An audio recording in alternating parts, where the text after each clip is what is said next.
The second I saw his hand brush her arm again, something inside me snapped. I was already halfway through my cocktail, sitting at the other end of the bar in this overpriced hotel lounge, trying not to stare, but of course I was staring. Ava had always pulled focus. She was the kind of woman who didn't just walk into a room, she arrived. Light hit her differently. Her laughter curved around her like a spotlight, and I was helpless not to look. We were in Chicago for some corporate leadership summit, stuck in a hotel that smelled like rich leather and polished glass, and she dragged me down to the bar with her after the last panel, calling me a recluse and threatening to break into my room if I didn't socialize. I said yes, like I always did with Ava. Like I could not. That guy, though, the one in the too-tight blazer and watch that screamed overcompensation, clearly didn't speak body language. Ava had smiled politely at first, made small talk, given him every passive signal in the book that she wasn't interested. But he leaned in anyway, said something near her ear that made her stiffen. His fingers skimmed her arm again. And I recognized that look in her eyes, that tight, polite expression she wore when she was seconds away from snapping but trying to keep the peace. So, I moved. I didn't think. I just stood up and walked across the lounge, sliding in next to her like I belonged there, like I'd always belonged. I hooked my arm through hers, leaned in close enough to smell her perfume, amber, spice, something warm and dangerous, and said with my best fake smile, "Hey, babe. Sorry I took so long. Bathroom line was insane." Ava's eyes snapped to mine, blinking once. Then she caught on. Instantly. She gave me that actress smile, all teeth and confidence, and leaned into the bit like we'd rehearsed it. "There you are," she said, letting her hand fall onto my thigh, like it lived there. "I was just telling this guy about you." I glanced at him. His eyes were narrowed, trying to recalculate the entire dynamic. 3 years together, Ava added sweetly. Long distance is hell, but worth it for her. 3. I whispered, just for her. Hey, if you're enjoying this story, go ahead and drop a like to help us grow even more. And let me know in the comments, on a scale from 0 to 10, what score would you give this story so far? Your feedback makes all the difference. "Go big or go home," she murmured back, then kissed my cheek. Slowly, deliberately. I swallowed a gasp. The guy coughed, said something about not realizing, and backed off a moment later with a strained smile. Ava didn't even look after him. The moment he vanished, her hand slid off my leg, and she let out a breath like she'd been holding it for minutes. "Lena, you're a lifesaver." I shrugged, trying to act cool while my blood pounded against my ribs. He wasn't getting the message. "No," she groaned, rolling her eyes. I was about to stab him with a cocktail straw. Violent. Effective. She laughed, tossing back the rest of her whiskey. "I owe you big time." "You don't owe me anything," I said. "I'd be your fake girlfriend anytime." She turned to look at me, head tilting like she was reassessing something. "Careful, Lena. Say it like that, and I might believe you." My smile faltered for half a second, because I did mean it. More than I should. "Drink?" I asked instead, deflecting. "Only if you're drinking with me." We moved to one of those shadowy, velvet-lined booths in the corner, half hidden from the rest of the bar. Ava kicked off her heels and curled up next to me like we did this all the time. We didn't. We never had. I knew her for almost 2 years. We met through work, our departments often crossing. But we weren't like this. Not until tonight. Not until she called me babe and touched my leg and kissed my cheek like it meant something. "So," she said, sipping her new drink. 3 years, huh? Figured a big lie would sell better. "You think I'm hard to land? I think you're not easy to forget." Her smile twisted into something unreadable. "You've been watching me all night, haven't you?" "You were being harassed." I was on guard. "Uh-huh." She leaned closer. "You're cute when you lie." "I'm not, Lena." She said my name like a secret. My heart slammed against my chest. "I know what you did was to help me. But the way you looked at me just now, that wasn't pretend, was it?" I opened my mouth. Closed it. She let me squirm for a second, then reached for a peanut from the bowl on the table and tossed it in her mouth like we weren't on the verge of implosion. "Relax," she said. "I'm not calling you out. I'm just observing." "You're dangerous," I muttered. "You have no idea." We stayed there for over an hour, drinking, laughing, letting the fake girlfriend mask slip just enough to see what might be underneath. I told her about my last breakup, how I hadn't really dated anyone seriously since. She told me about her mother, who kept setting her up with every guy in Manhattan despite knowing she didn't like men. "I don't think she believes me," Ava said, voice softening. "Or she thinks it's just a phase I haven't outgrown. Like I'm just stubborn or confused. You're the least confused person I've ever met. Tell her that." I would. "Would you tell her you're my girlfriend too?" My stomach did a weird, slow flip. "Anytime." We left when the bar was nearly empty, the music low and slow. We rode the elevator in silence, just the two of us, standing too close. Our rooms were on the same floor, hers a few doors down from mine.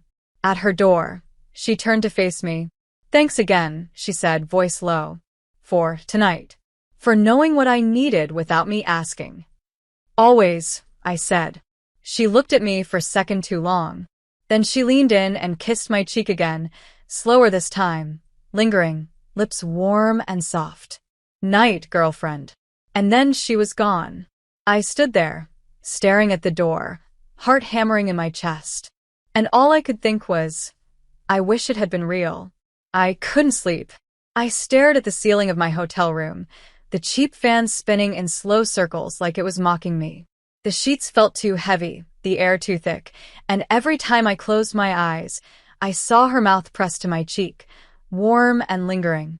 I replayed it 100 times.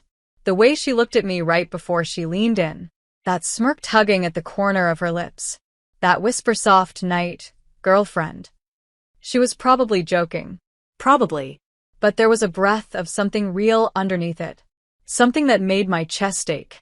I didn't know when it had started, when the casual friendship turned into something more, but it was there now, full force and terrifying. And it wasn't going away. I didn't sleep. I couldn't. I laid in the dark and listened to the sound of hotel hallway doors closing, someone laughing through the wall, a television buzzing from the room next door. I watched the light shift through the curtains until it was morning. Then I got up, showered, dressed, and tried to look like someone who hadn't spent the night spiraling over a maybe kiss.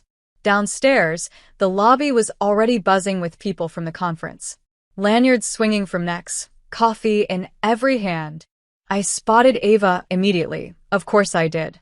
She was wearing black slacks and a silk blouse the color of storm clouds, her hair pulled back in a low bun, sunglasses perched on her head like she was in some French film. She was mid-conversation with someone from HR, but caught my eye across the lobby. And smiled. Not her usual flirty grin. Something softer. A secret smile just for me. "There you are," she said when I reached her. "Sleep okay?" I nodded, lying. "You? Like a baby," she said. "A very drunk baby." I laughed, and it felt too easy. Too natural.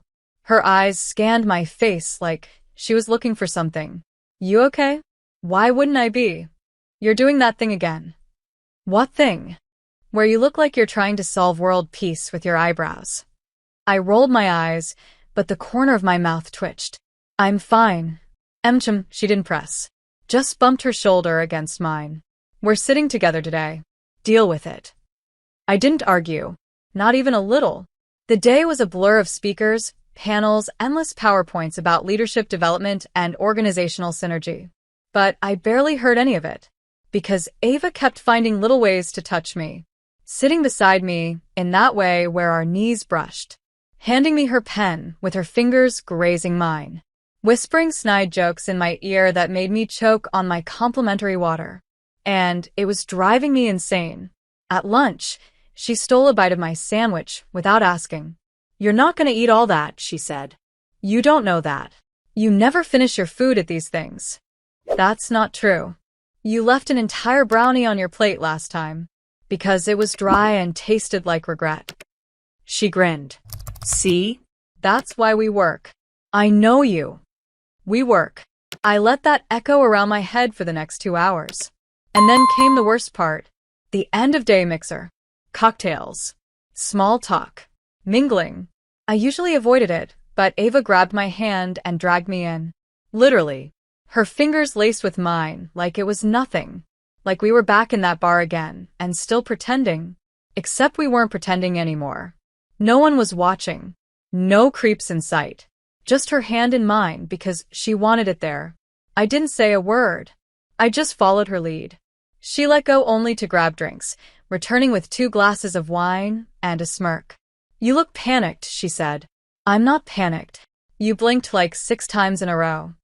That's called blinking. You're cute when you're nervous. I'm not. She took a sip of her wine and leaned against the wall beside me, her shoulder brushing mine. Relax, Lena.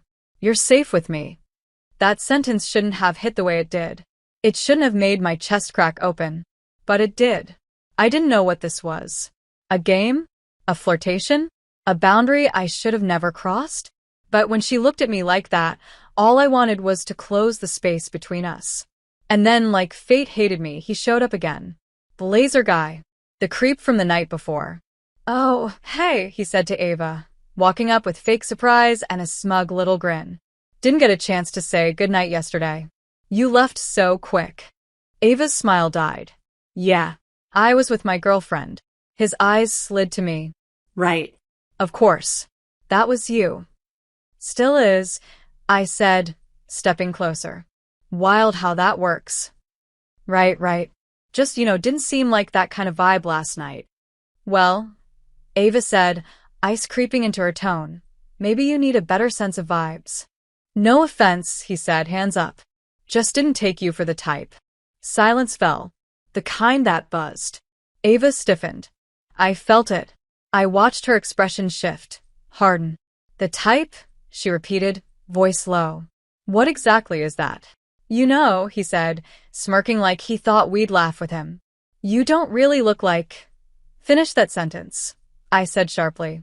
Go ahead. His smirk faltered. Forget it. Just never mind. And he backed off again, disappearing into the crowd like the cockroach he was. Ava let out a slow breath. I'm going to punch something. No need, I said. I verbally murdered him just now. That got a laugh.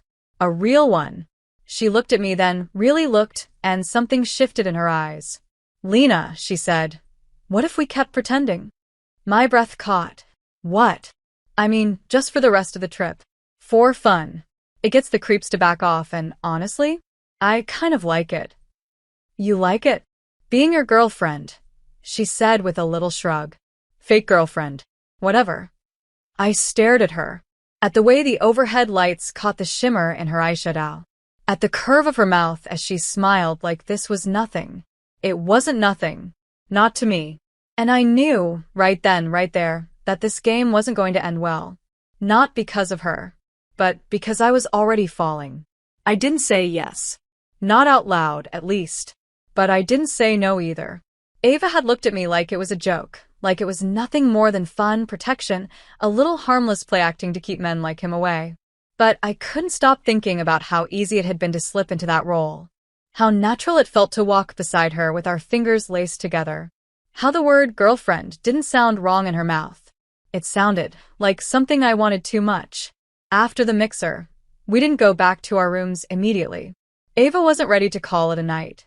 Come with me, she said, grabbing my hand again. Where? You'll see. We ended up in the rooftop garden of the hotel. It was mostly empty, dim lights strung overhead, a few scattered chairs and couches, the city humming around us from below. Chicago looked endless from up there, cold and sprawling and alive. Ava pulled off her heels and stood near the edge, looking down at the traffic like she was daring herself to fly. I watched her, heart in my throat. You always do that? I asked. What? Pull people into your orbit like that? She turned to me, eyebrows raised. Is that what you think I'm doing? Isn't it? You think I don't know what I'm doing, Lena? I think you're dangerous, I said quietly. To people like me. People like you? She echoed, stepping closer. What kind of people are you, Lena? The kind who fall too easily. who want things they shouldn't. The words were out before I could stop them. Her expression shifted, lips parting slightly, like she hadn't expected me to say it out loud. Like maybe I hadn't expected me to say it out loud. She took another step closer. What do you want, then? I swallowed hard. I don't know anymore. Liar. Ava, no, her voice was soft but firm. You don't get to say that, and then back away. You're the one who said we should keep pretending. Yeah, she said. But it stopped feeling like pretending around the second time you looked at me like I was the only person in the room. My heart stopped. She was standing so close now. I could see the freckles on her nose, the tiny scar near her eyebrow she never talked about. I could feel the heat of her body in the cold night air. Are you saying this is real for you? I asked, barely breathing. I'm saying I don't know what the hell we're doing, she admitted. But I don't want to stop. She looked up at me, and for once, her smile wasn't teasing or sarcastic or hidden behind a layer of irony. It was vulnerable, honest. When I kissed your cheek last night, she said, I almost didn't stop there. I felt my knees go weak. Why did you? Because I wasn't sure if you'd push me away. I wouldn't have. Yeah. Then kiss me now. My breath caught. What? If you wouldn't have stopped me, then don't stop now. She wasn't smiling. She wasn't playing. Ava was serious. Her eyes were locked on mine, and her voice was steady, but I could see the slightest tremble in her hands. Like this mattered. Like this scared her, too. I didn't think. I leaned in, slowly, tentatively. My hand found her waist, and hers slid up to my neck. And then our lips met. It wasn't fireworks or thunder or cinematic orchestras. It was something quieter, something deeper, like breathing after being underwater for too long. She kissed me like she meant it, like she'd been waiting, like there was nothing pretend about it. And when we pulled apart, she rested her forehead against mine and whispered, Still want to call it fake? I couldn't speak. I just shook my head. Good, she said. Because that didn't feel fake to me either. We stayed there for what felt like forever, holding each other under the string lights and the open sky. Eventually, she pulled back, just enough to look at me. We should probably talk about this. Yeah, I said. Eventually. Tomorrow? Tomorrow. She smiled and took my hand again. Let's go to bed before I do something really reckless. Like what? Like pull you into my room and not let you leave. My cheeks burned. She laughed, squeezing my hand. Relax, Lena. I said I wouldn't. Not yet. Yet. We walked back to our rooms in silence, but everything had changed. At her door, she didn't kiss me again. She just looked at me like she already had. Night, girlfriend, she said. And this time, I whispered back, Night, baby. Her eyes widened slightly, but she didn't say anything, just smiled and closed the door. I barely made it back to my room before my legs gave out. I collapsed onto the bed, heart pounding like I'd just run a marathon. This wasn't fake anymore. This was something real, something dangerous. And I was already in too deep to turn back. The next morning felt unreal. I woke up with my fingers still tingling, like they remembered holding her waist. My lips still burned with the ghost of her kiss. It had been soft, careful, but undeniably real. There was no pretending left. I kept thinking it would feel awkward the next day, that I'd wake up filled with panic or guilt or something heavy in my chest. But all I felt was light. Nervous, yes. Breathless. But not scared. For the first time in years, I wasn't scared. I got dressed slowly, carefully, choosing a soft navy blouse and dark jeans that made me feel like myself, but maybe a version of myself she'd want to keep looking at. I told myself not to overthink, to stay calm, that this wasn't some life-defining moment. But it was, and I knew it. By the time I made it down to the conference floor, my heart was in my throat. I scanned the crowd until I saw her. Ava. Leaning casually against a pillar near the coffee station, cup in hand, hair loose around her shoulders today. She looked so relaxed. So Ava. I froze for half a second, and then, like she felt me, she turned. Her eyes met mine instantly, and something passed between us. Recognition. A silent "I remember everything." She didn't wave. Didn't smile. She just walked toward me like gravity pulled her in. "Hey," she said softly. "Hey." I felt breathless again. "Sleep okay?" "Not even a little," I admitted. She smirked. "Same." "So, about last night." "Let's take a walk," she said, not waiting for an answer.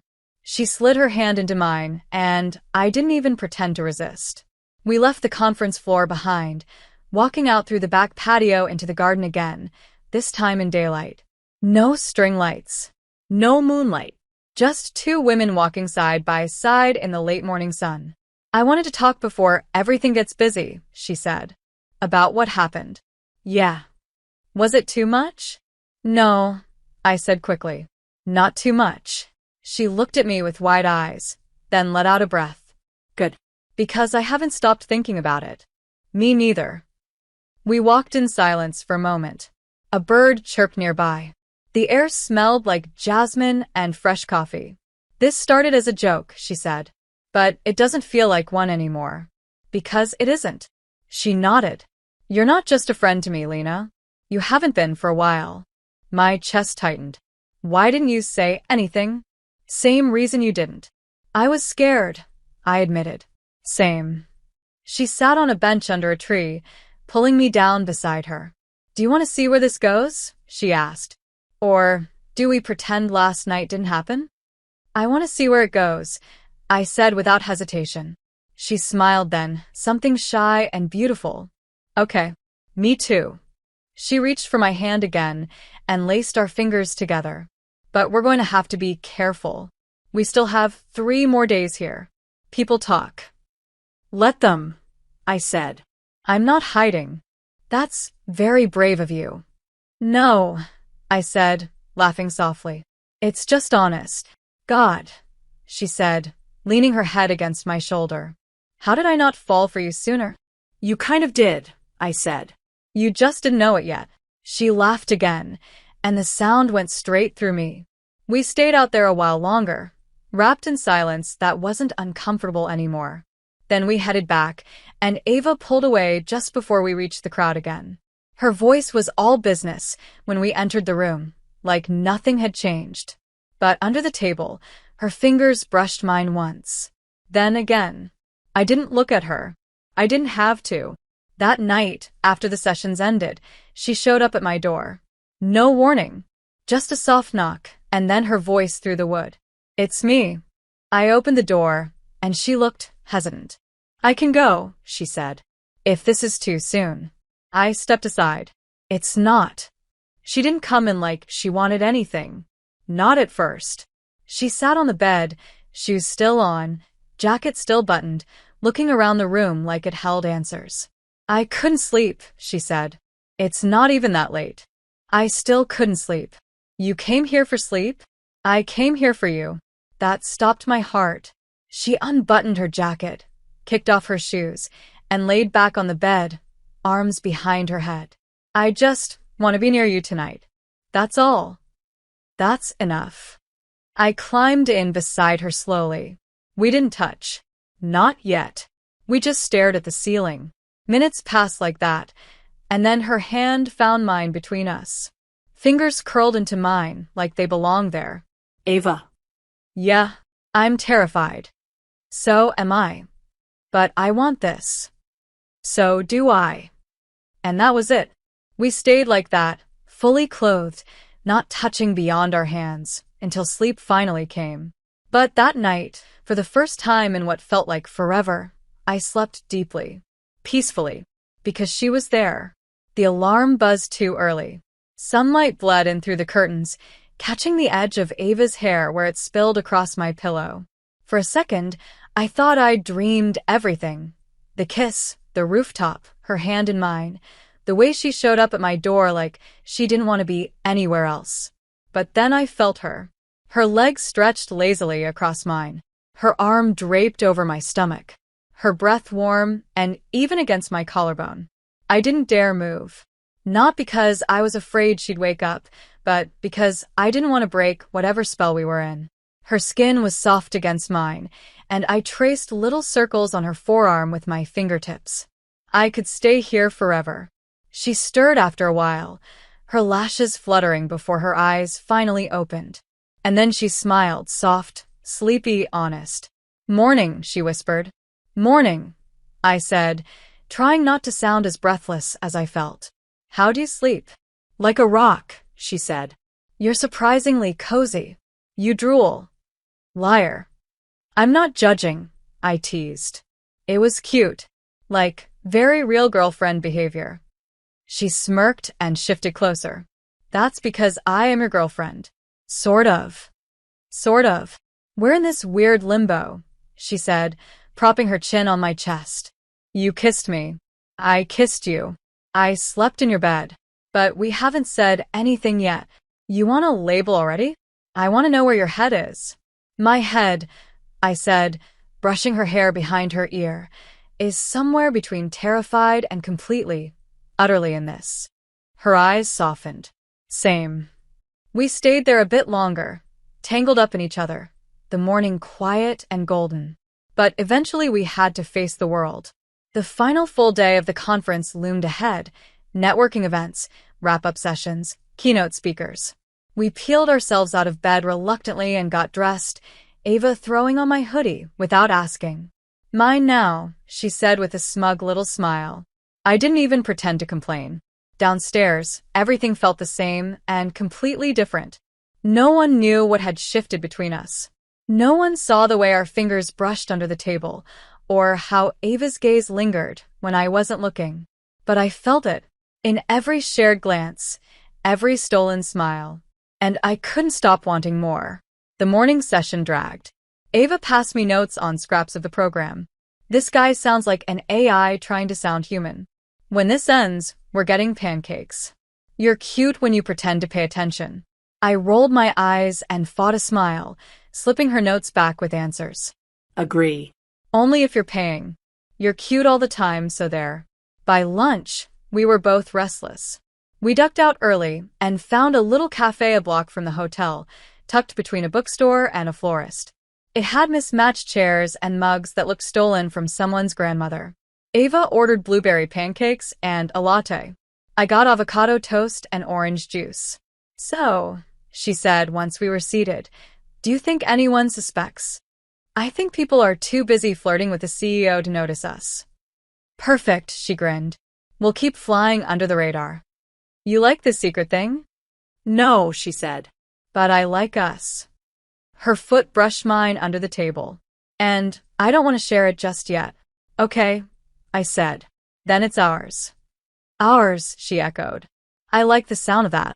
She reached across the table and took my hand, bold and unbothered by the world. And then, for the first time since this whole thing started, we talked about the future. About after. "So, what happens when we get back?" she asked. "Do we go back to being just friends? Do you want that?" "God, no," she said instantly. "But we work together." "Sort of. Our departments overlap. It could get complicated." "Ava," I said, "if this we is real, I'm not afraid of complicated." She looked at me like I'd just said something that cracked her wide open. "You always say the exact right thing." "I don't mean to." "That's what makes it worse," she said. "It's just you. You just are." We didn't rush back to the hotel. We wandered instead, through the nearby bookstore, where Ava picked up a poetry collection she pretended not to like, but bought anyway. Through the florist, where she made me smell 6 different types of roses. I didn't realize how tightly I'd been wound until I was standing next to her, laughing in the middle of a tiny shop with dirt on the floor and music playing from a dusty speaker. I forgot we were hiding. I forgot about the job, the city, everything. Until we walked back into the hotel lobby and saw her. Dana. From Ava's team. Tall. Sharp. And watching us like she knew exactly what she was looking at. Ava let go of my hand just a second too late. Dana raised an eyebrow. "You two look cozy," she said, sipping her iced coffee. Ava's smile didn't falter. "Team bonding." "Uh-huh." Dana looked at me. "You're Lena, right? From communications?" "Yeah." "Didn't know you and Ava were close." Ava's laugh was too easy.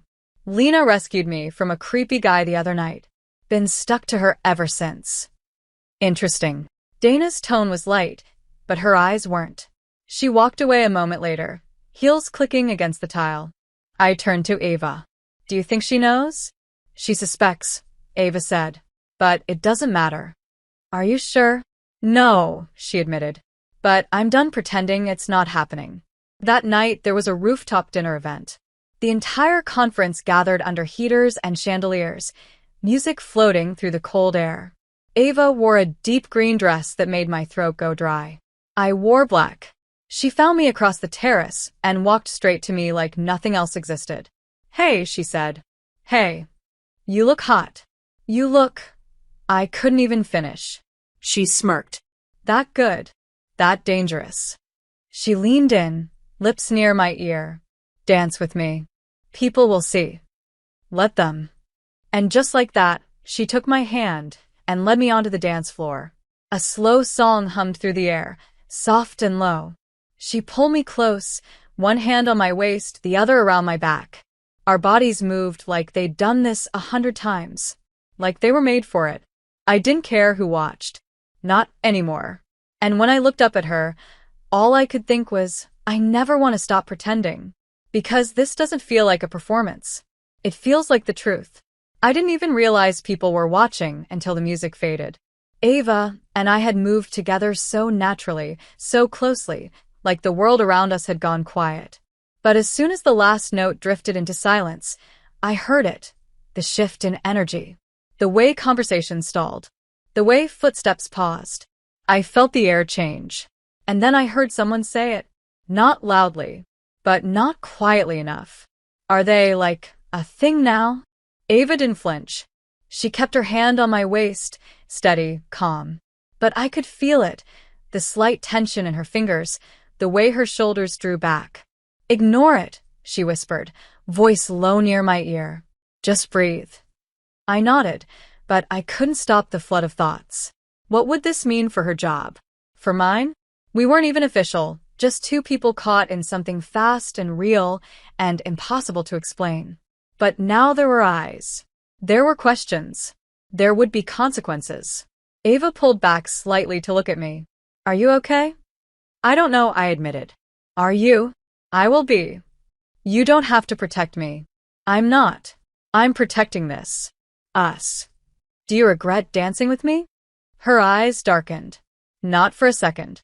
But then Dana reappeared, wine glass in hand, smile sharp. Well, she said, glancing between us. That was unexpected. Ava didn't break eye contact. Hi, Dana. So, are we calling this a team-building exercise, or?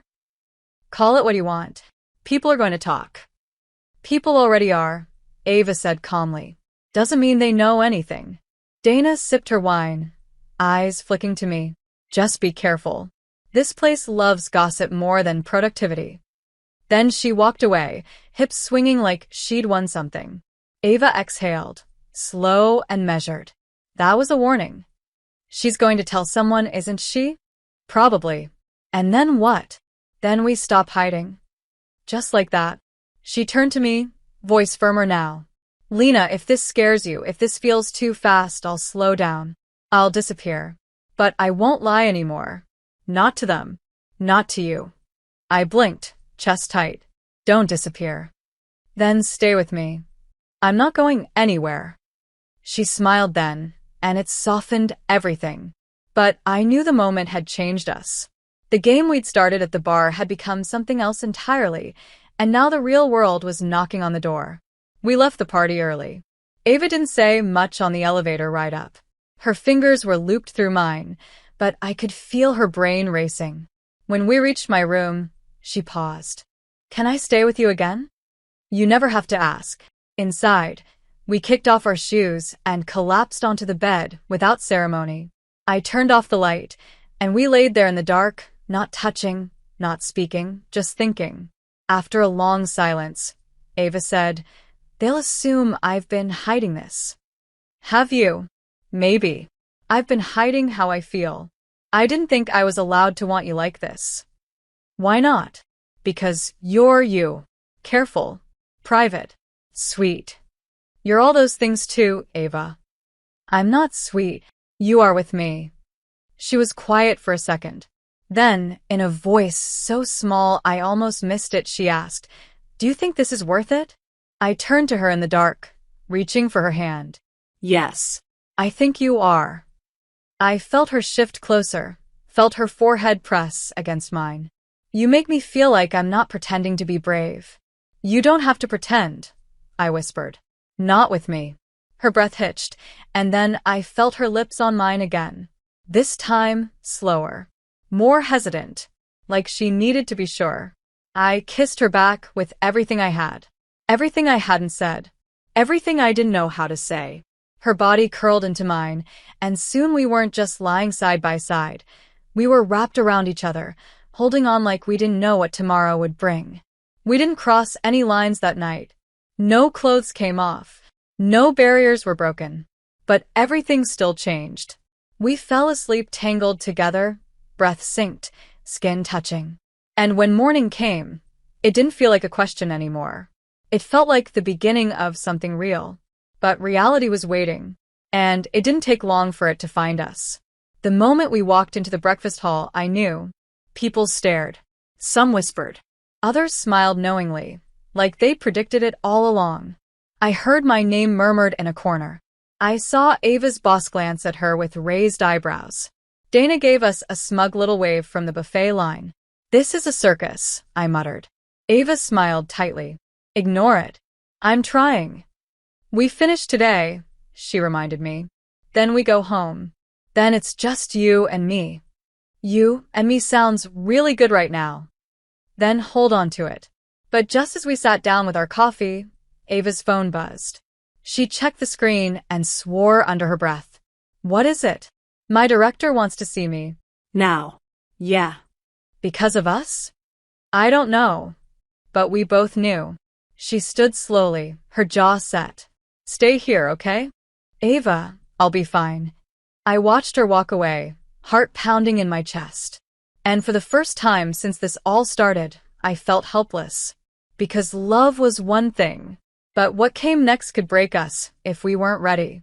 The moment Ava disappeared through the doors of that conference room, time slowed. I sat alone at the breakfast table, fingers curled around a now cold cup of coffee, stomach turning so tightly it felt like I'd swallowed stone. Around me, the room buzzed with low conversation and clinking cutlery, but it all sounded distant. Like I was underwater. I try not to look like I was waiting, but I was. Every tick of the clock on the wall made it harder to breathe. 15 minutes passed. Then 20. I refreshed my phone twice, even though she hadn't texted. I stared at the chair she'd left behind like it might offer some kind of reassurance. It didn't. It looked as empty as I felt. I didn't know what they were asking her, what assumptions they were making, what lines they thought we'd crossed. All I knew was that she'd walked into that room to defend something we hadn't even had the chance to name yet. 32 minutes later, she came back. Her steps were slower, shoulders stiff, her face carefully unreadable. But her eyes, God, her eyes, they found mine the second she stepped into the room. And I knew something was wrong. She didn't sit down. She just walked straight over and bent close to my ear. "We need to talk." My chest tightened. "Okay. Not here." I stood immediately, abandoning my untouched breakfast. She led me out to the same quiet garden where we'd kissed just 2 nights ago, where everything had started to change. But now there was no laughter, no stolen smiles. Just the wind and the weight between us. She turned to face me, arms folded, trying to look composed. She wasn't. "They know," she said. I figured. "They didn't ask." Not directly. But the looks, the tone, it was clear. What did they say? That I'm expected to maintain professionalism. That blurred boundaries reflect poorly on my leadership. That certain distractions could hurt the team dynamic. I flinched. Did they say my name? No. But they didn't have to. "What does this mean?" I asked quietly. "For you? It means I'm under a microscope now. Everything I do will be watched. Every choice questioned. So, what do we do?" Her eyes flicked away, just for a second. And that second broke me. Ava. They want me to distance myself, she said. At least publicly. They didn't say it outright, but the message was clear. Walk carefully or risk everything I've built. Are you going to listen? Her silence was loud. You're choosing them, I said, the words scraping my throat. It's not that simple. Isn't it? Lena, don't. My voice shook. Don't say my name like that unless you're going to fight for me. I am fighting. No. I cut in. You're balancing. You're calculating risk. I get it. You've worked hard. You've earned your position. But I didn't ask you to choose between me and your career. You just did. Her face crumpled just slightly. I'm trying to protect us. By pretending we're nothing? By keeping us safe until we figure out what we are. I know what we are. She stepped closer, her voice raw now. Do you really think I would have kissed you, slept in your bed, held your hand in front of half the conference if this was just some casual thing to me? Then why are you pulling away? Because I'm scared, she snapped. Is that what you want to hear? I'm scared of losing everything I've worked for, of being reduced to gossip, of ruining something before it's even started. But most of all, I'm scared that you matter more than all of that, and I don't know how to carry that. My anger faltered. I stared at her, breathing hard. You matter to me too, I said quietly. But I can't be your secret. She closed her eyes like the truth of that cut her. I know. So what now? We go home. We take a breath. And then we talk, really talk about what comes next. You promise? I promise, she whispered. Just give me a few days to figure it out. Please. I looked at her, my heart breaking in slow motion. But I nodded, because I loved her more than I hated this moment. Okay. Okay, she echoed, stepping back. Let's get through today. The rest of the conference felt like a dream I couldn't wake from.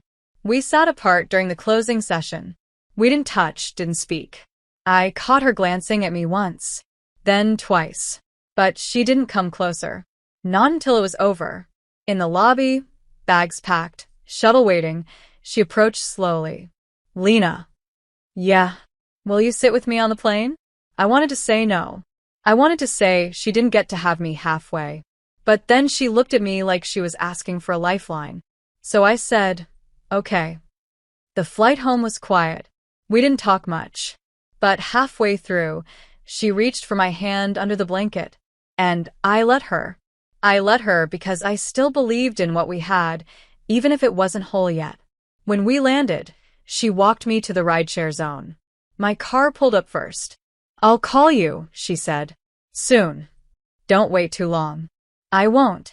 She touched my arm once, then stepped back. And I got into the car without looking back. Because if I did, I might have run to her instead. 3 days. That's how long it had been since we landed. Since she touched my arm at the airport and said, I'll call you soon. 3 days of silence. 3 days of me checking my phone more times than I care to admit. Of imagining 100 different versions of what she might say when she finally reached out. Of rehearsing the answers I'd give, the questions I needed to ask, the lines I swore I wouldn't let her cross again. But my phone stayed silent. And with every passing hour, the ache behind my ribs got heavier. I tried to stay busy.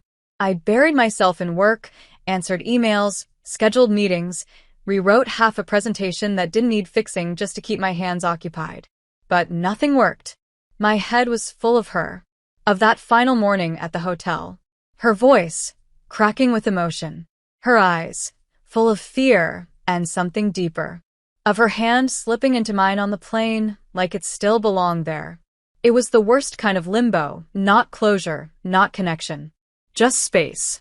Cold and quiet. And I hated it. On the third night, I cracked. I poured myself a glass of wine I didn't want, turned on a movie I'd seen a dozen times, and sat on the floor of my apartment like the furniture didn't make sense anymore. I let the silence stretch. Let myself feel it. Let myself miss her. And that's when my phone lit up. Ava, hey, can I come over? I stared at the message, my pulse pounding. No explanation. No small talk. Just a question that opened every door I'd been trying to keep closed. My fingers hovered over the keyboard. I could say no. I should say no. But I didn't. Yeah. I'm home. 15 minutes later, she was at my door. Same leather jacket. Same tired eyes. But something in her posture had shifted. She looked scared. She looked brave. I opened the door, and neither of us moved for a second. Then she said, "Hi." Just that. Like we hadn't crossed a line we couldn't uncross. Like we weren't standing on the edge of something that might still break. Hi, I said. She stepped inside. I closed the door behind her. "I didn't know if you'd say yes," she said quietly. "I didn't know if you'd show up," I answered. She smiled without joy. "I deserve that. You deserve the truth." "I know." She looked around my apartment, like it was unfamiliar. Like she hadn't already been here twice before. "You kept it exactly how I remember," she murmured. "It's been 3 days, not 3 years. Still feels like forever." I crossed my arms. "Why didn't you call?" "Because I didn't know what to say." "And now?" She took a breath. "Now I know I can't lose you." My throat tightened. "Ava, I've been thinking about that night in the hotel. About the first time you pretended to be my girlfriend. About how easy it was to say yes. To touch you. To want you." Her voice broke on that word. "And I kept thinking it would get easier once we got home. That maybe distance would fix this. But it didn't. I missed you like a sickness." I stayed still. I didn't trust myself to move. "I'm not here to ask for another lie," she said. "I'm not asking to keep pretending. I'm here because I want this. For real. Out loud. In the light." "What about your job?" "Screw my job." That startled me. "Ava, I don't mean that recklessly. I mean, I'm done living half-truths. If being with you costs me something, I'll pay it. I'll figure it out. But I'm not walking away from you because other people are uncomfortable. That's their problem, not mine." My vision blurred. I blinked fast. She stepped closer, eyes fixed on mine. "I'm not asking you to forgive me right now. I hurt you." I hesitated. I let fear speak louder than love. The word hit like lightning. Love. She didn't flinch. "I love you, Lena. I think I've loved you since the second night we ever hung out, when you told that guy at karaoke to sit down and let you sing Alanis like your life depended on it." I laughed, choking on a sob. "You were wearing that stupid vintage jean jacket and glaring at everyone who clapped too loud." I thought, God, I'm so screwed. She reached for my hand then. I let her. "I'm sorry I made you doubt this." "Doubt me?" I was scared. "But I'm not anymore. Not when it comes to you." I stared at her, heart thudding against my ribs. "I told you I wouldn't be your secret. You won't be. I won't do this halfway. Neither will I." I stepped closer, until there was nothing between us but breath. "You hurt me. I know. And I love you anyway." Her eyes filled with tears. She reached for my face, thumb brushing my cheekbone. "Say it again." "I love you." She kissed me. And it wasn't soft or tentative or uncertain like before. It was messy, desperate, Honest. her hands in my hair, mine on her waist, all the silence of the last 3 days crashing into the space between us. When we finally pulled apart, breathless, shaking, she whispered, "So, what happens now?" I smiled, pressing my forehead to hers. Now we stopped pretending. Being hers in private had felt safe. Quiet, like a secret garden we could hide in. But being hers out loud, that was something else. The morning after she told me she loved me, we woke up tangled on my couch, still fully clothed, still clinging to the gravity of what we'd said.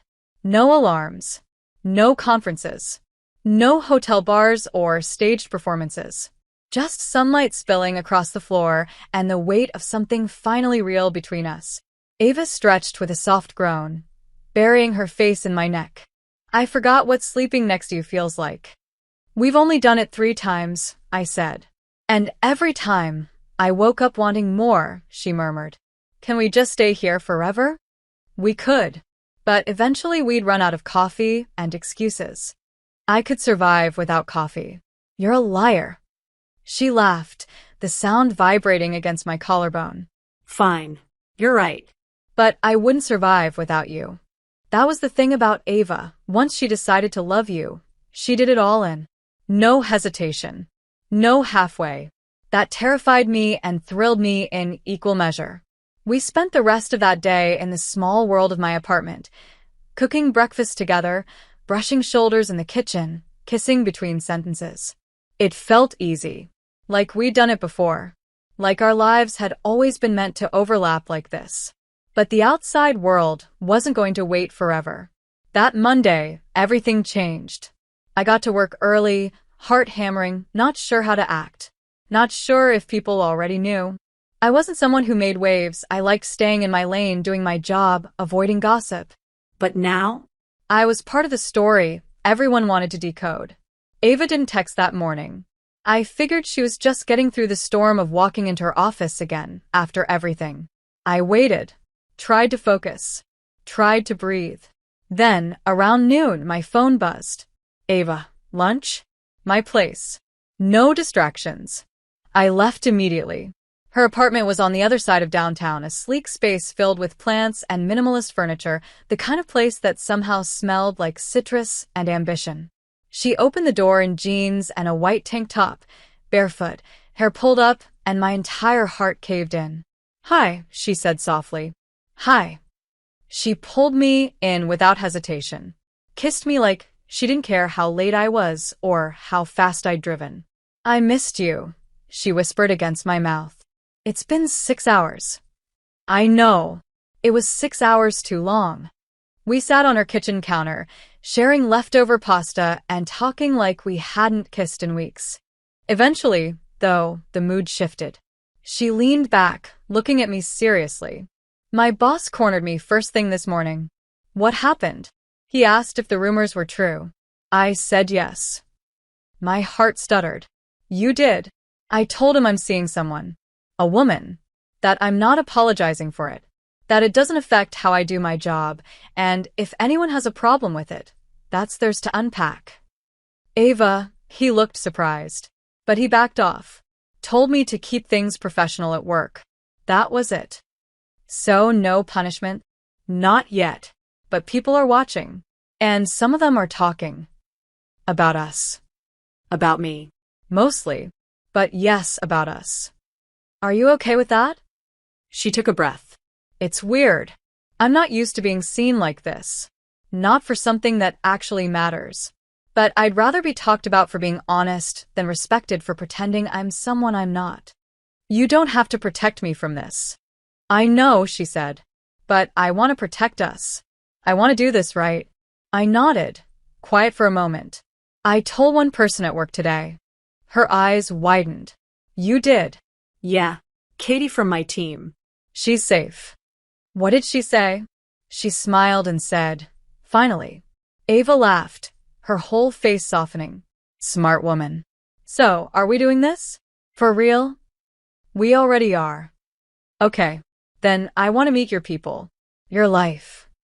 You already are my life. I mean it, Ava. Introduce me. To your friends. To the ones who don't know yet. I don't want to be something hidden. You're not. She kissed me again, slower this time. Then whispered, dinner at Jordan's tomorrow night. Just a few close friends. You in? Terrified. But yes. Perfect. The next evening, I stood outside Ava's friend's apartment building, heart racing. I'd spent way too long choosing what to wear, settling on something casual, but not too casual. I was about to meet the people who knew her deepest. The ones who could break this or solidify it. Ava greeted me at the door with a kiss on the cheek and a squeeze of my hand. You look amazing. I'm so nervous I might pass out. Good. They'll love you more if you're faint and vulnerable. That's twisted. That's how you win people. I rolled my eyes, but her laughter made it easier to breathe. Inside, the apartment was cozy and full of light. Jordan was tall, warm, and immediately hugged me like we'd known each other for years. Her partner, Olivia, offered me wine and complimented my earrings. Within 20 minutes, I was laughing around a candlelit dinner table like I belonged there. Like I wasn't new. Like I wasn't still scared. Ava sat beside me, her hand occasionally brushing my knee, her smile never fading. And at one point, when everyone was deep in a conversation about terrible dating apps, Jordan leaned toward me and said, "She's different with you, you know." "What do you mean?" I asked. "She chooses you. That's not something she does often. Or lightly." I didn't know what to say, so I just nodded, heartful. After dinner, when we stepped outside, Ava wrapped her arms around me, forehead pressed to mine. "You did great," she whispered. "Your friends are amazing. You're amazing. You're everything I didn't know I needed. You always say the perfect thing." "No," she said. "You just make it easier to be honest." And there, in the middle of the city, under a flickering streetlight, she kissed me like it was the first time. Like the world had caught up with us. Like we'd stopped pretending and started living. The week after dinner at Jordan's felt like some kind of borrowed magic. Every day, Ava and I slipped a little further into each other's lives, texting between meetings, sharing playlists, cooking together in her kitchen late at night like it was ours. We didn't label anything beyond us because nothing else felt big enough to hold what we were building. She started keeping a spare toothbrush at my place. I started recognizing the rhythm of her voice when she talked in her sleep. It was real. It was steady. It was ours. Until the email came. I was at my desk, sipping lukewarm coffee and trying to ignore the post-lunch haze when I saw it. Subject: Performance and Conduct Review. Mandatory check-in. From HR Department. To Lena Hart. My stomach flipped. At first, I thought maybe it was routine, some new policy check-in or training. But the second line confirmed otherwise. Please report to room 3B at 4:15 p.m. today to discuss a recent series of concerns raised regarding professional conduct and interdepartmental boundaries. My blood ran cold. I stared at the screen, rereading the words. Concerns. Boundaries. It didn't say Ava's name. It didn't have to. I texted her immediately. Me. HR just called me in. For 15 performance review, but it's obviously about us. Ava. I'm coming there now. Don't. You showing up might make it worse. Ava. Then I'm waiting outside the room. I tried to work for the next 2 hours, but it was useless. Every time someone walked past my office, I jumped. Every ping of an email made my skin prickle. When the clock hit 4:10, I stood, palms sweaty, and walked down the long, sterile hallway like I was heading to an execution. Room 3B had no windows. Just a small table, 2 chairs, and a woman from HR whose name I couldn't even process. "Lena," she said, motioning for me to sit. "Thank you for coming in." "Of course," I said, though my voice shook. She folded her hands neatly in front of her. "I want to start by saying this is a conversation, not a formal disciplinary action." That didn't make me feel better. "Okay. Several employees have raised concerns over a perceived relationship between you and Ava Moreno." I said nothing. I didn't trust myself to speak. While workplace relationships aren't prohibited, the visibility of yours, especially during the conference, has made some colleagues uncomfortable. Uncomfortable how? I asked, trying to keep my voice even. There were reports of inappropriate closeness, public displays of affection, preferential behavior. Nothing that happened affected our work. That's not the issue, Lena. The perception of favoritism or blurred lines is what creates tension. So, this is about perception. Yes, she said plainly. It always is. I swallowed hard.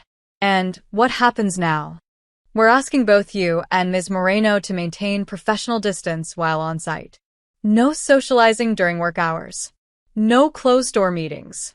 Any significant changes in your dynamic should be disclosed to HR for transparency. That sounds like a punishment. It's a precaution. Is anyone else being told to stop having lunch together or talking in the hallway? This isn't personal. It feels personal. She looked at me, her expression unreadable. This isn't about your relationship. It's about optics. I stood slowly, my jaw clenched. Then maybe the optics need to change. She didn't stop me when I left. Ava was waiting outside the door. She stood the second she saw me, eyes searching mine. Well, they said it's not disciplinary. Just a conversation. But they want distance. No lunches. No closed doors. Nothing that could be perceived as favoritism. Ava's face darkened. Did they say the same to any of the male managers dating assistants? Apparently, it's not about what's true. It's about what people see. She exhaled, sharp and angry. You want to fight it? I hesitated. I don't want to fight you. Her expression softened instantly. You're not. You're just being honest. I can't pretend we're strangers in our own office. Then we won't. We'll follow the rules where we have to, but outside those walls. She reached for my hand, gently. You're mine. I nodded, the ache in my chest finally easing. Yours. We spent that evening in her apartment, curled under a blanket, watching some ridiculous reality show neither of us paid attention to. She rested her head on my chest, fingers tracing slow circles on my stomach. I hate this, she whispered. I know. I hate that we can't just be. That we have to walk on eggshells while people whisper about things they don't understand. Let them whisper. You're stronger than me, she said. No, I whispered. I just have you to lean on. She kissed me like a thank you, like an apology, like a promise. And later, when we lay in bed and the lights were off, I whispered, Do you still think this is worth it? Her answer came instantly. More than anything, even if it costs you. Especially if it costs me, because I've spent years protecting the wrong things. I turned to face her, hands cupping her jaw in the dark. Not anymore. Not anymore, she echoed. And when I fell asleep in her arms that night, I knew. The world might not be ready for us, but we were ready for each other. We didn't mean to make it political. We didn't ask to be the story. But somehow, Ava and I had become a conversation in every corner of the office we used to move through quietly. We were no longer two women in love. We were the situation. And no matter how much we tried to keep our heads down, we could feel it. The stares in the break room, the awkward pauses in meetings, the sudden hush that followed us down the hallway like a shadow. The rules from HR were simple. No touching, no lingering conversations, no lunch together, no meetings behind closed doors. Keep everything visible. Keep everything professional. What they didn't say out loud, but we both heard between the lines, was be smaller. We followed the rules. For a while. We passed each other in the hall like strangers. Texted during the day in code, sending things like status or emergency ice cream required to cope. It felt like we were living a double life. Tight smiles during work hours, soft kisses after. There were moments when I caught Ava looking at me during meetings, her expression unreadable to anyone but me. And in those seconds, it was like the air changed. Like no one else in the room mattered. But pretending not to know the taste of her mouth, or the sound of her laugh at 2 a.m., or the way her fingers always found the inside of my wrist when she was nervous, it started to wear on me. It wore on her too. It all came to a head on a Thursday. I was walking past the glass conference room when I heard it. My name. I'm just saying, Lena's getting way more leniency than anyone else would if this was anyone but Ava. A voice muttered. I paused. Frozen. Another voice replied, It's not fair. People have lost jobs for less. But because it's them, suddenly it's all progressive and brave. The first voice laughed. Exactly. It's not brave, it's strategic. Ava's always known how to manipulate a situation. I stood outside the door for a moment too long. Then I walked away. I didn't cry. Not then. But the words stuck like splinters under my skin. I didn't tell Ava right away. I knew what she'd do. She'd explode. She'd demand a meeting. She'd burn the whole place down in my name. And I didn't want to see that fire in her, not for me. Not again. But that night, when we were sitting on the floor of her living room, sharing Thai food and talking about nothing, I looked at her and said, They're going to try to break us. Her chopsticks paused midair. Who? Everyone. This place. The whispers. The rules. The pressure. It's all designed to make us fold. She didn't speak for a long time. Then she said, "They're going to fail." "Are you sure?" "No." She looked me dead in the eye. "But I'll fight like hell to make sure they do." The next day, Ava did something no one expected. She scheduled a company-wide meeting. Optional attendance, but heavily attended. Everyone thought it was going to be a departmental update. It wasn't. She stood at the front of the room in a black blazer, hands steady, voice clear. I watched from the side of the room, heart pounding. "I want to talk about visibility," she began, "and bias, and the difference between leadership and fear." Every head in the room turned. I've been with this company for years. I've led projects, hit targets, and built teams. I've also learned that some things are easier to hide than others. But hiding who you are to make other people comfortable? That's not leadership. That's self-erasure. There was a shift. Some people leaned in. Others looked uneasy. She continued, "Yes, I'm in a relationship with a colleague. Yes, she's a woman. Yes, we've taken every step to remain professional. And if anyone here has a problem with two women being in love and doing their jobs well, I suggest you examine why that makes you uncomfortable. Because it isn't our responsibility to shrink for your convenience." Silence. Ava glanced toward me. "Just for a second. And if speaking honestly costs me something, I'll pay it. But I will not apologize for who I love. And I will not let you reduce it to gossip." When the meeting ended, no one spoke for several beats. Then slowly one person clapped, then another, and then it spread. I felt it like a wave. Later, she found me outside, tucked beside the building, trying to make sense of what had just happened. "You didn't have to do that," I said. "I did." She took my face in her hands. "Because I love you, and they can either grow up or get out of the way. You're going to get in trouble. Then I'll get in trouble. They're going to talk even more now. Then let them talk."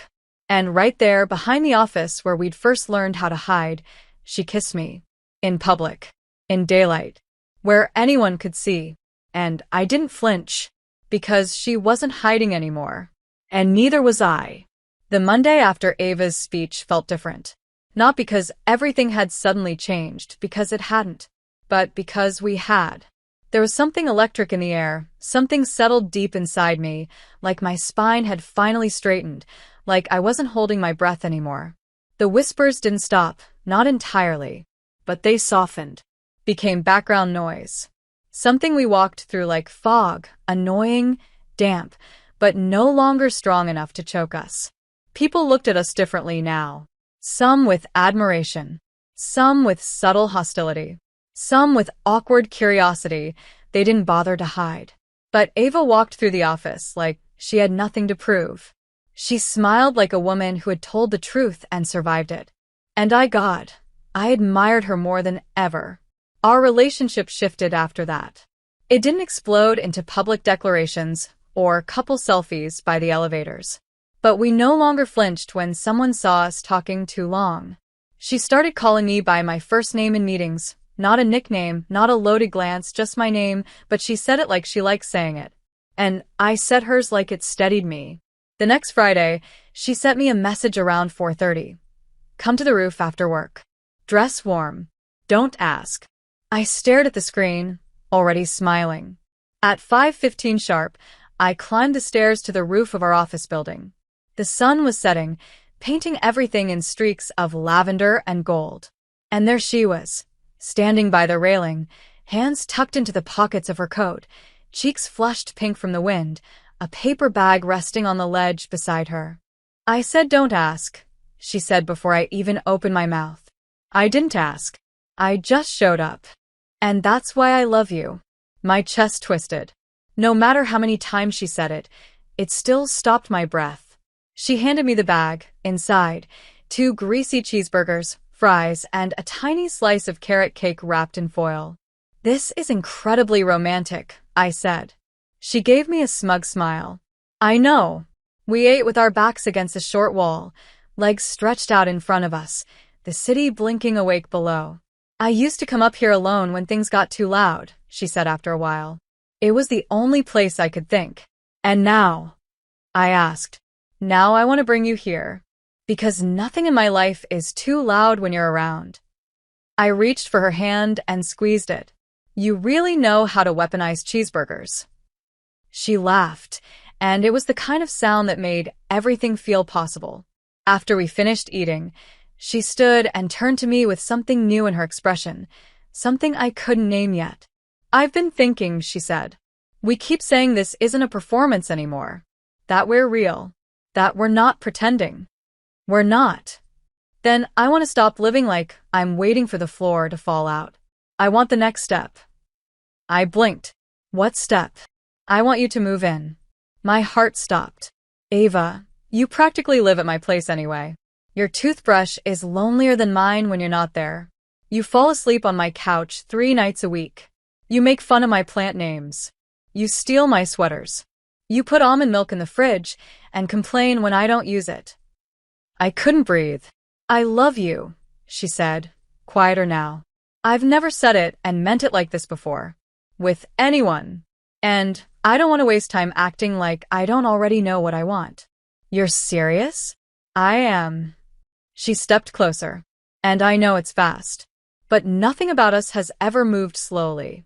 And honestly, I don't want to spend another night without knowing you're just down the hall from me. Not when I could fall asleep next to you instead. I was still frozen, heart racing. She smiled, nervous now. If you say no, I'll still love you. I'll still be patient. But if there's a single part of you that's ready, I want to build something real. Something solid. Something that's ours. I stared at her, and suddenly all I could see was the beginning. Me sliding into that bar stool, pretending to be her girlfriend. The heat in her voice when she called me babe. The kiss that changed everything. And now here we were. Not pretending. Not hiding. Just choosing. I'll have to bring my cat, I said. Ava blinked. You don't have a cat. I'll get one just to make it complicated. She laughed, breathless, grabbing my face between her hands. Is that a yes? It's a yes. She kissed me with her whole body, like she couldn't believe it, like she'd never stop. Later that night, we lay in her bed, our bed now, whispering about furniture rearrangements, shelf space, and whose coffee mugs to keep. I rested my head on her chest and felt her heartbeat, strong and steady beneath my ear. We're really doing this, I murmured. We are. And just before sleep took us, she whispered, no more pretending. Ever. And I whispered back, not even a little. Living together was never part of the original plan. Then again, neither was any of this. 1 minute we were friends sharing drinks and sarcastic commentary at a hotel bar, and the next we were building a life that felt so permanent it terrified me. And still, when I moved into Ava's apartment, nothing felt rushed. It felt like arriving. My clothes took over one side of her closet. Her favorite mugs made their way into the drying rack next to mine. Our routines collided, her early morning runs, my late-night reading, and instead of clashing, they melted together into a rhythm we didn't even have to talk about. But real life doesn't pause just because you're happy. Not even when it's the kind of happiness that feels sacred. A week after I moved in, I was on a video call with my team when an email popped up. Subject: Organizational Realignment. Staff Transition Notice. It didn't have Ava's name in the subject, but when I opened the attachment, my blood went cold. Her role had been reassigned. Not eliminated, not fired, just redirected. Stripped of the team she built, her title flattened into something vague and strategic sounding, like a place to put someone when the company doesn't want to admit it's punishing them. I ended the call mid-sentence and ran. She was already home, sitting on the couch with the same email open on her screen. She didn't look surprised, just tired. You saw it, she said. They didn't even tell you in person? Nope. I guess this is what you get when you won't be quiet. I'm going to burn their entire HR department to the ground, I said, pacing. I'll start with that smug compliance manager who thinks she invented professionalism. Lena. No. This isn't okay. You didn't do anything wrong. You gave a speech about honesty and love, and they're punishing you for it. They're protecting their image, she said, voice flat. They're hoping if they isolate me, I'll quit quietly. Are you going to? Her silence lasted too long. My heart cracked open. Ava, don't. I don't want to work somewhere that sees me as a threat just for being who I am, she said. But I also spent 5 years building something here. Something I was proud of. I don't know how to walk away from that without it feeling like they win. Then don't walk away yet, I said, sitting beside her. Stay long enough to make a choice. A real one. Not the one they're trying to corner you into. What if I stay and it gets worse? Then we leave together. Start over. I'll flip pancakes at a diner with you, if that's what it takes. She looked at me, something fragile and fiery in her eyes. You'd really do that? In a heartbeat. But I'd prefer to open a bookstore cafe and sell overpriced lattes with gay puns in the names. Sappho's Brew? Exactly. She smiled, but it didn't fully reach her eyes. That night, she didn't sleep. She said she was fine, that she just needed space to think. But when I woke up at 3 a.m. and found her sitting on the kitchen floor with a cup of cold coffee in her hands, staring into the dark like it was staring back, I knew the damage was deeper than she let on. I sat beside her in silence. She didn't look at me. I fought so hard to be taken seriously, she whispered. I kept my head down. I outperformed people who got promoted before me. I pretended things didn't bother me. And the second I showed them one piece of my heart, they took everything.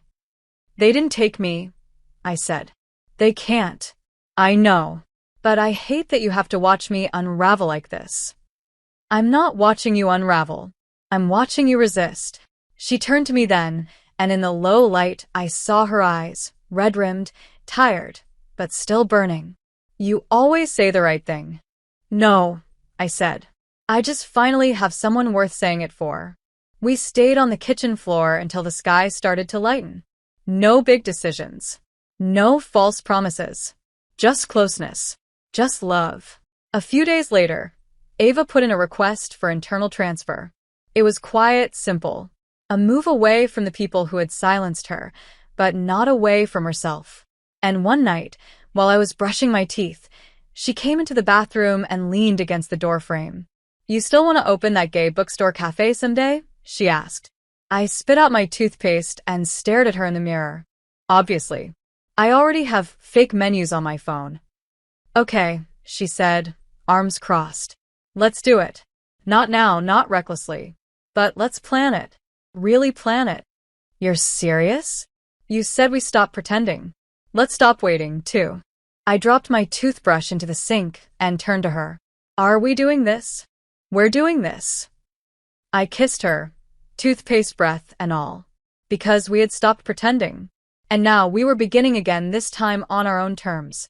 The first 6 months in our new rhythm weren't perfect. Love isn't a cure. It doesn't erase the scars of being silenced, or make people kinder, or magic away the little voices in your head that whisper this is too good to last. But love builds. And that's what we did. Ava's transfer was approved with minimal fuss. No apologies, no explanations. Just a brief email that confirmed her new role in a separate branch of the company, far from the department that had tried to shrink her. It wasn't a promotion, but it was peace.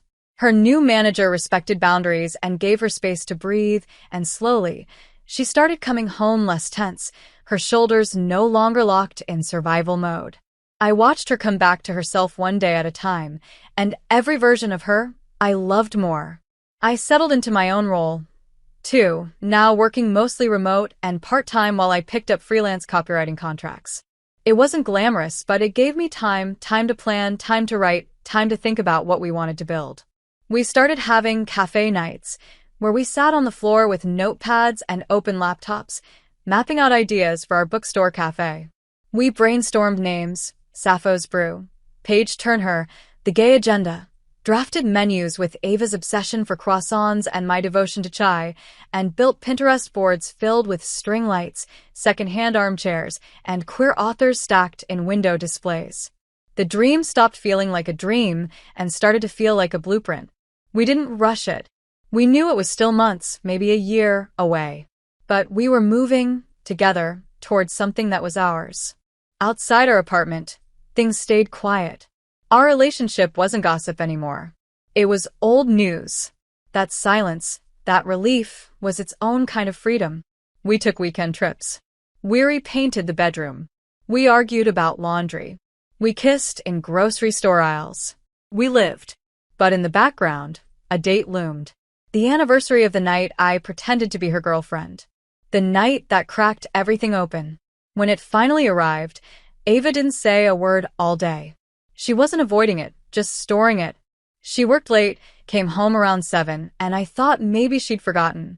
But when I walked into the living room after finishing dishes, I found her standing there in the exact outfit she wore that night at the hotel bar. Leather jacket, loose curls, that same look in her eyes, the one that made me lose my mind the first time. "You remember what today is?" I asked.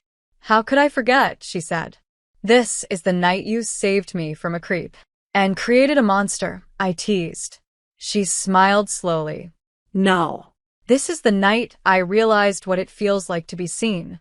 And I haven't looked away from you since." My throat tightened. She held out her hand. "Come with me." "Where?" "Just trust me." 10 minutes later, we were in a hotel lobby. The hotel lobby. The same bar. The same moody lighting. She'd called ahead, reserved a booth. "Are you recreating the scene?" I whispered, grinning. "Only the best parts." We sat in the same seats we had that night. She ordered our same drinks. She leaned in with the same glint in her eyes and said, "Hey, babe. Sorry I took so long. Bathroom line was insane." I laughed, covering my face. "You're ridiculous. You love it." "I really, really do." She took my hand and kissed the back of it, her voice quieter now. "That night, when I touched your leg and pretended you were mine, I didn't know I'd be standing here a year later still pretending." But now? "There's nothing pretend about this." "I know. You changed everything," she said. "Not just because you helped me, but because you made me want more. Because you looked at me like I was already worth loving." I couldn't speak. There were too many emotions pressing against my ribs. So she kept going, voice soft, but steady. "This isn't a proposal," she said. "Not yet, but it's a promise. I want every version of this life with you, whatever shape it takes, whatever city, whatever name ends up on the window of that cafe. I want all of it, with you." I leaned across the table and kissed her before I said anything. When I finally pulled back, I whispered, "You already have it. All of me. Always." We left the bar hand in hand, hearts full. Back in the elevator, she pressed me against the wall, breath hot on my neck. "Do you remember what happened after the fake girlfriend act?" she asked. "You kissed me," I said. Twice. "Exactly. And tonight I'm making up for all the kisses I didn't give you that night." "How many is that?" "Too many to count." I laughed, and she kissed me like she meant to catch up on every single one. We didn't sleep much that night. And when we finally did, tangled in sheets and quiet joy, I dreamed of an open door, a bookstore full of sunlight, and her, always her, waiting at the end of it. It didn't happen all at once. The life we built, the real one, not the one we dreamed of over takeout and whispered promises, it came together like a quiet tide. Slow. Certain. Steady. The kind of love that doesn't ask for attention, only space to grow. 16 months after that night in the hotel bar, I stood in front of a cracked mirror in the back room of a bookstore cafe we now called ours. Literally. Sappho's Brew. The sign out front was hand-painted, crooked at the edges, but perfect. The soft scent of fresh coffee and vanilla hung in the air, blending with the worn paper smell of shelves we filled one by one with secondhand novels, zines from queer artists, and poetry that had once saved both of us. It wasn't glamorous. Some mornings we were scrubbing the floor. Others we were arguing about inventory, or forgetting to order napkins, or fixing the damn espresso machine for the 3rd time in a week. But it was ours. It was real. And every day I opened the front door, I felt like I was walking into a life I'd been holding my breath for. Ava was the heart of the place. She knew every regular by name, had an instinct for which book to recommend before someone even said a word. People loved her. They always had. But now, She let herself be seen. Not just the polished version. The whole version. When someone asked how we met, she'd grin and say, "She pretended to be my girlfriend to save me from a creep, and then I never let her go." She said it so casually, but it made me melt every single time. We still had that photo from the conference. The one someone snapped just after Ava's speech, when she walked off stage and reached for my hand without looking. It wasn't staged. We didn't know it was being taken, but it hung behind the counter now, framed like a lighthouse reminding us why we started. That day, our first anniversary officially living together, Ava told me to close the shop early. "No arguments," she said, already unplugging the register. "We're celebrating. We have like 15 customers still here," I laughed.